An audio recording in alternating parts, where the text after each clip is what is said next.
प्यारे दोस्तों, बहुत बहुत स्वागत है आपका अपने चैनल यूजीसी नेट साहित्य दर्पण में। तो फ्रेंड्स, आज की क्लास में मैंने उपन्यास विधा पर आधारित महत्वपूर्ण क्वेश्चन लिए हैं। महत्वपूर्ण 45 प्रश्न हैं जो कि आपके आगामी एग्जाम के लिए काफी इंपॉर्टेंट हो सकते हैं। तो चलिए चलते हैं आप अपने प्रश्नोत्तरी की ओर। पहला प्रश्न है, हिंदी का पहला उपन्यासकार इनमें से कौन माना जाता है? तो इसका जो राइट आंसर है वो सी नंबर सही है, लाला श्रीनिवास दास है, जिसको आचार्य शुक्ल जी ने हिंदी का पहला उपन्यासकार माना है। दूसरा प्रश्न है, हिंदी का पहला उपन्यास किसे माना जाता है? तो हिंदी का जो पहला उपन्यास है फ्रेंड्स, बता दो, ए नंबर ऑप्शन सही है, परीक्षा गुरु को ही माना जाता है। परीक्षा गुरु लाला श्रीनिवास दास कृत है। इसका जो प्रकाशन वर्ष है वो 1882 ईस्वी है। ओके। अगला प्रश्न है, एक अजान सौ सुजान नामक उपन्यास के लेखक कौन थे? तो इसका जो करेक्ट ऑप्शन है फ्रेंड्स, बता दूं, बी नंबर सही है, पंडित बालकृष्ण भट्ट हैं। और इसका जो प्रकाशन वर्ष है वो 1892 है, एक अजान सौ सुजान उपन्यास का। अगला प्रश्न आता है, बालकृष्ण भट्ट के उपन्यासों का मूल स्वर क्या है? तो इसका जो करेक्ट ऑप्शन है फ्रेंड्स, ए नंबर सही है, सुधारवादी एवं उपदेश मूलक। नेक्स्ट प्रश्न आता है, जासूसी उपन्यासों का हिंदी में श्री गणेश करने का श्रेय किस उपन्यासकार को दिया गया है? तो इसका जो करेक्ट ऑप्शन है बी नंबर सही है, गोपाल राम गहवरी को। अगला प्रश्न आता है, राधा कृष्ण के प्रेम का चित्रण करने वाला उपन्यास श्यामा स्वप्न किसने लिखा? तो इसका जो करेक्ट ऑप्शन है बी नंबर सही है, ठाकुर जगमोहन सिंह ने। बताना चाहूंगी फ्रेंड्स, श्यामा स्वप्न जो है उसका प्रकाशन वर्ष 1888 ईस्वी में हुआ है। ओके, 1888 ईस्वी में इसका प्रकाशन हुआ है। नेक्स्ट प्रश्न है, थॉमस डे के लोकप्रिय अंग्रेजी उपन्यास सैंडफोर्ड एंड मर्टन का हिंदी में अनुवाद किस लेखक ने किया? तो इसका जो करेक्ट ऑप्शन है वो सी नंबर सही है, बंशीधर ने। अगला प्रश्न आता है, उपन्यास रहस्य नामक निबंध के लेखक का नाम क्या है? तो इसका राइट आंसर बी सही है, पंडित महावीर प्रसाद द्विवेदी जी। नेक्स्ट प्रश्न आता है, जैसा हम लोग जैसा और बातों में अंग्रेजों की नकल करते जाते हैं, उपन्यास का लिखना भी उन्हीं के दृष्टांतों पर सीख रहे हैं। यह कथन किसका है? तो इसका जो राइट आंसर बताना चाहूंगी फ्रेंड्स, सी नंबर सही है, पंडित बालकृष्ण भट्ट का है।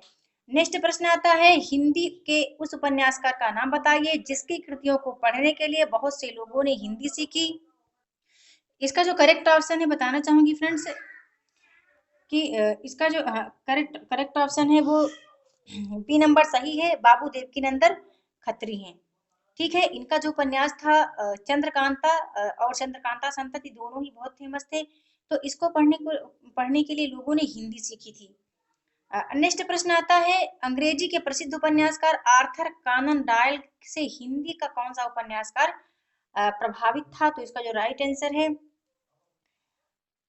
बताना चाहूंगी वो डी नंबर ही सही है, गोपाल राम गहमरी है। अगला प्रश्न आता है, ठेठ हिंदी का ठाठ उपन्यास की रचना हिंदी के किस कवि ने की है? तो इसका जो करेक्ट ऑप्शन है बी सही है, हरिओत सिंह है। और इसका जो प्रकाशन हुआ है ठेठ हिंदी के ठाठ का, तो 1899 में प्रकाशित हुई है। ओके, 1899 में प्रकाशित हुई है। ठीक है फ्रेंड्स। नेक्स्ट प्रश्न आता है, निम्नलिखित सूचियों को सम्मिलित करते हुए सही विकल्प का चयन कीजिए। तो यहाँ पर देख लीजिए नेक्स्ट प्रश्न, और तो उसको मुझे पेज को चेंज करना पड़ेगा फ्रेंड्स। यहाँ पर अधखीरा फूल है, नूतन ब्रह्मचारी है। यहाँ पर तो सिर्फ दो ही ऑप्शन ही है, दो ऑप्शन आपको नेक्स्ट पेज में मिलेंगे। तो मैं आपको यहाँ पर थोड़ा बता देना चाहती हूँ कि इन प्रश्नों से फ्रेंड्स आप वैसे भी अवगत हैं। अधखीरा फूल जो है वो डी नंबर ऑप्शन पर जाएगा, अयोध्या सिंह उपाध्याय जी का है। नूतन ब्रह्मचारी जो है पंडित बालकृष्ण भट्ट का है। ठीक है, आगे दो ऑप्शन आपको फिर से मिलते हैं, तो मैं दिखा देती हूँ। यहाँ पर फ्रेंड्स हैं परीक्षा गुरु और नरेंद्र मोहिनी। तो आपको पता है कि परीक्षा गुरु किसका है, लाला श्रीनिवास दास जी का है, और नरेंद्र मोहिनी किसका है, देवकीनंदन खत्री जी का। तो उम्मीद करती हूँ कि आप वीडियो को पॉज करके इसको आप देख सकते हैं। इसका राइट आंसर फ्रेंड्स बताना चाहूंगी, सी नंबर ही सही है। ठीक है, सी नंबर सही है, क्योंकि हमने देखा था पहले अधिकिला फूल किसका है, अयोध्या सिंह उपाध्याय जी का। यहाँ पर हम देख रहे हैं कि पहला का डी नंबर है। ओके, आगे चलते हैं। अगला प्रश्न है, देवकीनंदन खत्री के उपन्यासों के बारे में कौन सा कथन सत्य है? तो इसका जो करेक्ट ऑप्शन है वो सी नंबर सही है, इन उपन्यासों में इतनी रोचकता है कि ये पाठकों को बांधने में समर्थ है। नेक्स्ट प्रश्न है, प्रेमचंद्र के पूर्व लिखे गए उपन्यासों का मूल उद्देश्य क्या है? तो इसका जो करेक्ट करेक्ट ऑप्शन था है फ्रेंड्स, ए नंबर सही है, मनोरंजन एवं सुधार से संबंधित उपन्यास प्रेमचंद्र के पूर्व लिखे गए थे। अगला प्रश्न आता है, प्रेमचंद्र शताब्दियों से पददलित, अपमानित और उपेक्षित कृषकों की आवाज थे। प्रेमचंद्र के बारे में ऐसा किसने कहा है? तो ऐसा कहा है, बी नंबर ऑप्शन सही है, आचार्य हजारी प्रसाद द्विवेदी ने। अगला प्रश्न आता है, गोदान का हमें प्रकाशन वर्ष बताना है। तो बता दूं फ्रेंड्स 1935 है, यहाँ ऑप्शन दिया गया है, लेकिन 1936 इसका प्रकाशन वर्ष है गोदान का। यदि यहाँ पर 36 होता तो उसी को हम चूज करते, लेकिन यहाँ पर कोई 36 ऑप्शन है नहीं, इसलिए हम इसको चूज कर रहे हैं। अगला प्रश्न आता है, इनमें से कौन सा उपन्यास प्रेमचंद का नहीं है? तो ये तीनों उपन्यास प्रेमचंद जी के ही हैं। ये उपन्यास जो है आदर्श हिंदू, ये प्रेमचंद का नहीं है। मैं बताना चाहूंगी, आदर्श हिंदू नहीं फ्रेंड्स, आदर्श दंपति है, जो कि लज्जाराम मेहता का है। इसका प्रकाशन वर्ष 1904 ईस्वी है, आदर्श हिंदू नहीं है। ठीक है, उम्मीद करती हूँ आप इनसे भी अवगत होंगे। कायाकल्प, इसका प्रकाशन वर्ष 1926 है। प्रेमाश्रय का 1922 है। सेवा सदन का 1918 ईस्वी है। अगला प्रश्न है, दहेज प्रथा एवं अनमेल विवाह के दुष्परिणाम को प्रेमचंद्र के किस उपन्यास में अभिव्यक्ति मिली? तो इसका जो राइट आंसर है वो जी सही है, निर्मला उपन्यास में। नेक्स्ट प्रश्न आता है, दहेज प्रथा, कुलीनता का प्रश्न, पत्नी का स्थान जैसी विवाह से जुड़ी समस्याओं को प्रेमचंद्र ने किस उपन्यास में उठाया है? तो इसका जो राइट आंसर है वो ए सही है, सेवा सदन में। अगला प्रश्न है, इनमें से हिंदी के किस उपन्यासकार ने घटना के स्थान पर चरित्र को उभारने का प्रयास किया है? वो डी नंबर ही सही है फ्रेंड्स, प्रेमचंद्र जी ही हैं। नेक्स्ट प्रश्न आता है, कौन सा कथन प्रेमचंद्र के उपन्यासों के संदर्भ में उचित है? तो इसका जो राइट आंसर है फ्रेंड्स वो डी नंबर ही सही है। ये सभी प्रेमचंद्र के उपन्यासों में देखने को मिलता है। चलते हैं अगले प्रश्न की ओर।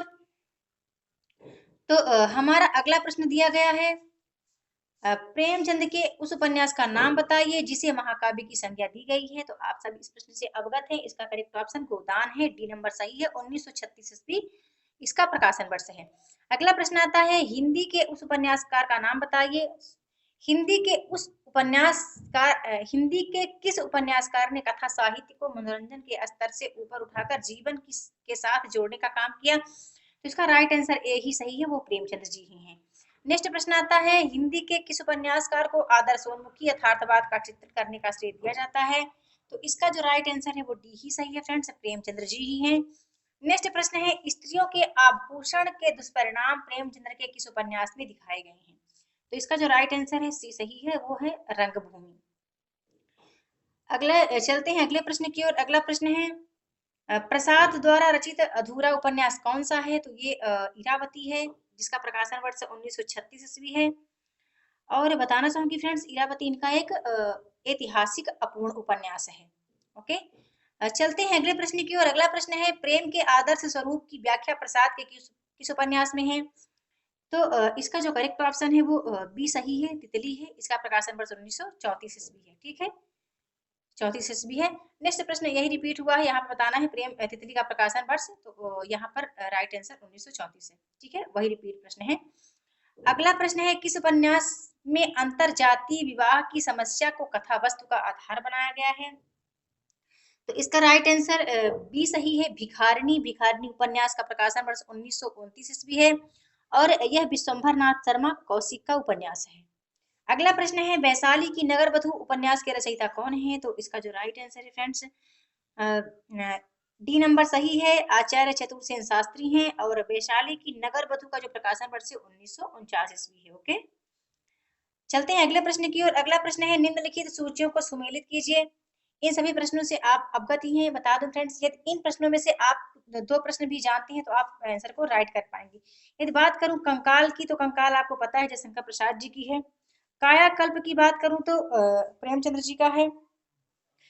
फिर यदि बात करूं वयम रक्षामः की, तो चतुर्सेन शास्त्री का है। और फिर बचता है भिखारिणी, विश्वंभरनाथ शर्मा कौशिक का है। तो हम देख लेते हैं कि ए का डी नंबर कहाँ पे जा रहा है। तो यहाँ में देखा, यहाँ पर ए का डी नंबर मिल रहा है, तो सी नंबर ऑप्शन इसका करेक्ट है। ओके, चलते हैं अगले प्रश्न की। अगला प्रश्न है, चंद हसीनों के खतूत के नामक उपन्यास के रचनाकार कौन है? तो इसका जो राइट आंसर है वो डी सही है, पांडे बिपिन शर्मा उग्र हैं। इसका जो प्रकाशन वर्ष है चंद हसीनों के खतूत का 1927 ईस्वी में यह प्रकाशित हुआ है। चलते हैं अगले प्रश्न की ओर। अगला प्रश्न है, वैश्या वर्ग को अपने उपन्यासों की कथा वस्तु का आधार बनाने वाला हिंदी का उपन्यासकार कौन है? तो इसका जो करेक्ट ऑप्शन है फ्रेंड्स बी नंबर सही है, पांडे बेचन शर्मा उग्र हैं। इन्होंने वैश्या वर्ग को पहली बार उपन्यास में रखा। इनका एक उपन्यास है शराबी, जिसमें इसका चित्रण देखने को हमें मिलता है। ठीक है, अगला प्रश्न है उग्र जी की परंपरा को विकसित करने वाले उपन्यासकार का नाम बताइए। तो इसका करेक्ट ऑप्शन बताना चाहूंगी, बी नंबर सही है, ऋषभ चरण जैन है। नेक्स्ट प्रश्न है, इनमें से कौन सा उपन्यास पांडे बिपिन शर्मा उग्र का नहीं है। तो इसका जो राइट आंसर है वो डी सही है, वैश्यापुत्र इनका उपन्यास नहीं है, बाकी ये तीन उपन्यास उग्र जी के ही हैं। नेक्स्ट प्रश्न आता है, इनमें से कौन सा उपन्यास ऋषभ शरण जैन का नहीं है। तो इसका जो राइट आंसर है वो सी नंबर सही है, फागुन के दिन चार, ये नहीं है। नेक्स्ट प्रश्न आता है फ्रेंड्स, वृंदावन लाल वर्मा को आप किस वर्ग में रखेंगी। तो इस प्रश्न से आप बहुत अवगत हैं, बहुत वाकिफ हैं। इसका राइट आंसर ए सही है, ऐतिहासिक उपन्यासकार की श्रेणी में आते हैं वृंदावन लाल वर्मा जी। अगला प्रश्न है, इनमें से कौन सा उपन्यास वृंदावन लाल वर्मा का नहीं है। करेक्ट ऑप्शन है कंकाल। आपको बताना है फ्रेंड्स कंकाल किसका उपन्यास है और इसका प्रकाशन वर्ष बताना है। नेक्स्ट प्रश्न आता है, अप्सरा अलका निरुपमा उपन्यासों के लेखक का हमें नाम बताना है। तो इसका राइट आंसर बी सही है, सूर्यकांत त्रिपाठी निराला जी।